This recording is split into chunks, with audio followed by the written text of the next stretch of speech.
नमस्कार, मैं हूं आपके साथ लोकेंद्र त्यागी। न्यूज स्टेट में आप सभी का स्वागत है। आधे घंटे के इस बुलेटिन में आपको सियासत और आपके सरोकार से जुड़ी हर बड़ी खबर दिखाएंगे। बात मध्य प्रदेश की करेंगे और बताएंगे कि इस साल सत्ता की चाबी आदिवासियों के पास कैसे है। तो वहीं बात करेंगे सीएम शिवराज की लाडली बहना योजना की, चुनावों में कितनी असरदार होने वाली है ये योजना। साथ ही बात होगी छत्तीसगढ़ में बीजेपी की चुनौतियों की और एमपी में बढ़ता कुत्तों का आतंक। तो चलिए करते हैं खास बुलेटिन की शुरुआत।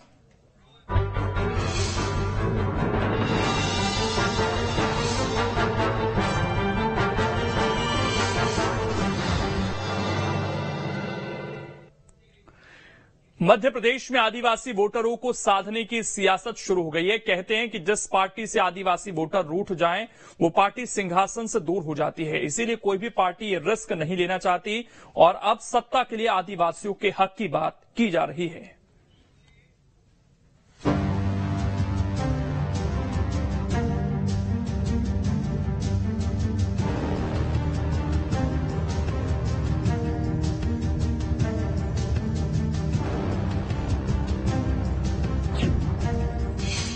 आदिवासी वोटों से बीजेपी कांग्रेस को आस। 2023 में सत्ता की चाबी आदिवासियों के पास। मध्य प्रदेश में सत्ता की लड़ाई के लिए बीजेपी और कांग्रेस दोनों पार्टियां जोर लगा रही हैं। इस बीच आदिवासी वोटरों को साधने की जुगत में दोनों ही पार्टियां नजर आ रही हैं। यानी सत्ता के केंद्र में इस साल भी आदिवासी नजर आ रहे हैं। माना जाता है कि आदिवासी वोट बैंक जिससे दूर हुआ वो सिंहासन से दूर हो गया। यही वजह है कि मध्य प्रदेश में आदिवासियों के हक की बात बीजेपी और कांग्रेस करती नजर आ रही है। एमपी में 22% आदिवासी वोटर हैं। आदिवासियों की जनसंख्या करीब 2 करोड़ है। 230 विधानसभा सीटों में 47 सीटें आदिवासियों के लिए आरक्षित है। 100 से ज्यादा सीटों पर आदिवासी तय करते हैं हार जीत। आदिवासी बहुल इलाके में 84 विधानसभा आती हैं। 35 विधानसभा सीटों पर आदिवासी 50,000 से अधिक है। यही वजह है कि बीजेपी और कांग्रेस कोई भी पार्टी रिस्क नहीं लेना चाहती है। छोटे से छोटे मामले में भी पार्टियों की गंभीरता बता रही है कि आदिवासियों के लिए ये लड़ाई कांटे की होने वाली है। साल 2018 चुनावों की बात करें तो बीजेपी ने 47 आरक्षित सीटों में से 16 सीटें जीती थी, तो कांग्रेस ने 30 सीटों पर जीत हासिल की थी। आदिवासी क्षेत्र वाली 84 सीटों में से बीजेपी को 34 सीटें मिली थी। 2013 में बीजेपी को 59 सीटों पर जीत मिली थी। 2018 में बीजेपी को 25 सीटों का नुकसान हुआ था, यानी 2013 की तुलना में 18 सीटें कम। यही वजह है सत्ता पर आसीन बीजेपी आदिवासियों के लिए बड़े फैसले ले रही है। बीजेपी ने पेसा एक्ट लागू करने के साथ आदिवासी जननायकों का भी खूब महिमा मंडन किया है।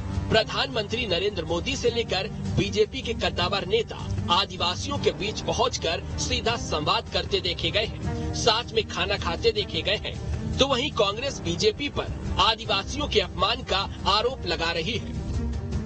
निश्चित रूप से एक भ्रम की स्थिति और पैदा करके किसानों की कर्ज माफी को लेकर या अन्य चीजों को लेकर एक भ्रम की स्थितियां कांग्रेस ने पैदा करके सत्ता जरूर हासिल की थी, लेकिन बहुत जल्दी लोगों का मोह भंग हुआ उस 15 महीने की सरकार में। और आने वाले समय में अब किसी भी कीमत पर कांग्रेस की सरकार आने देना नहीं चाहती। आदिवासी हो चाहे महाकौशल का क्षेत्र का कोई भी विधानसभा क्षेत्र हो, जहां भारतीय जनता पार्टी एक मजबूत स्थिति में अपना काम कर रही है। निश्चित तौर पर आदिवासी समाज भारतीय जनता पार्टी से प्रताड़ित है, पीड़ित है। उनके लिए कुछ भी नहीं किया भारतीय जनता पार्टी की सरकार ने।